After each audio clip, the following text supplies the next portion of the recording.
প্রতিনিয়তই শোনা যাচ্ছিল ট্রাফিক পুলিশের ঘুষ বাণিজ্যের কাছে জিম্মি হয়ে পড়েছে গাড়ি চালকরা। এমন তথ্যের ভিত্তিতে মুখোশ টিম রাজধানীর বিভিন্ন এলাকায় অনুসন্ধানে নামে।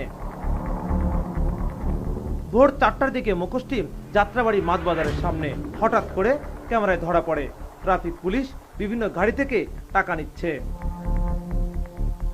এভাবে চলতে থাকে কয়েক ঘন্টা। একজন গাড়ি থামাচ্ছেন, আরেকজন ঘুষের টাকা আদায় করছেন।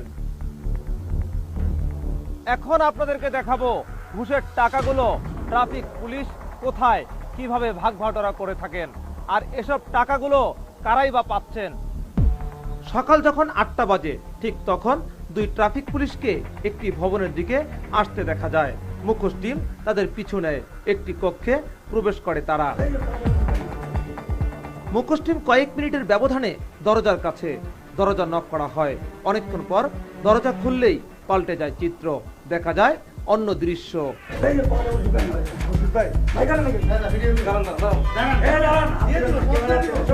কক্ষের মধ্যে ঘুষের টাকা পড়ে আছে, আর ক্যামেরা দেখা মাত্র দুজন এভাবে এড়িয়ে যাওয়ার চেষ্টা করে।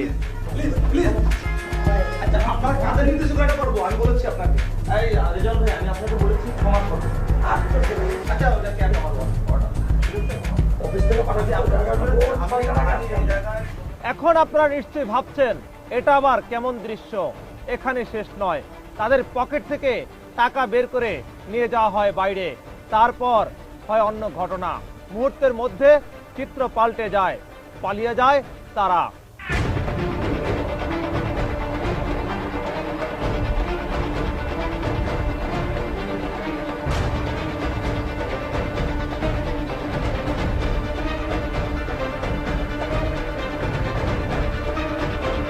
তাদের পকেট থেকে বের করা এলোমেলো টাকা এভাবেই পড়ে থাকে বিছানায়।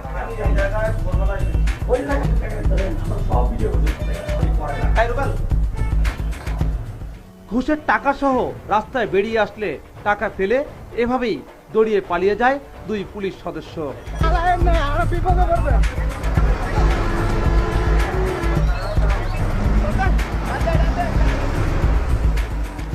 তারপর রাস্তায় এভাবেই গাড়ি চালকরা হুমড়ি খেয়ে পড়ে।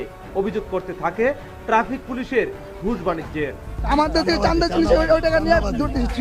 টাকা দিবি নাহলে মামলা করুম, একটা 2000-3000 টাকা দামের, ওইতে তাড়াতাড়ি টাকা দে আর নাইলে মামলা করুম, এই ধরনের ভয় দেখাইয়া। তা আমরা চাকরি বয়ে আমরা এই কারণে টাকা 100 টাকা 200 টাকার দিকে চিন্তা করি না, 300 টাকা চিন্তা করি না, দিয়ে চলে যাই। আমরা অনেক কষ্ট করে ভাই টাকা কামাই, ঠিক আছে। আমরা রাস্তাতে গেলে আমাদের কাগজপত্র যদি ডেট ফেল থাকে বা খারাপ থাকে তাহলে এদের নিয়ম হলো কেস করে দেওয়া, ঠিক আছে, বা আমার মামলা দেওয়া। আমাদের মামলা না দিয়া তারা আমাদের টাকা দে, টাকাটা তোরা চলে যা। ডাইরেক্ট এইভাবে বলে যাতে আমাদের টাকা দিয়ে তোরা চলে যা। প্রত্যেকটা গাড়ির থেকে 100 টাকা লয় ট্রাফিক সার্জেন্টরা। আমি নিজে দিছি, টাকা না দিলে মামলা লাগবো, কাগজপাতি লই যাগিন। এমনও গাড়ি আছে আমার কাগজ লয়ে গেছে গা, মানে ডাবান ছিল বাসে, ওই গাড়ির থেকে লয়ে যায় পরে কাগজ আনছি 500 টাকা দিয়া দেয় না, নাহলে মামলা লাগে 2000-3000 টাকার মামলা। যদি টাকা না দিয়ে হ্যাকরামতি করি আমরা, তাইলে করে কি জানেন, যে 3-4টা মামলা একটা দিয়ে দেয় একটা ছোট গাড়িতে, টাটা গাড়িতে কয় টাকা ইনকাম করে তারা। মনে করেন 4-5টা মামলা দিয়ে দেয়, 5000-7000 টাকা লাগে এটা মামলা। এটা ক্যারিয়ারের মামলা দেয়, ক্যারিয়ার ছাড়া পিক আপ চলে না। এটা মামলা দেয় 5000-7000 টাকার মামলা।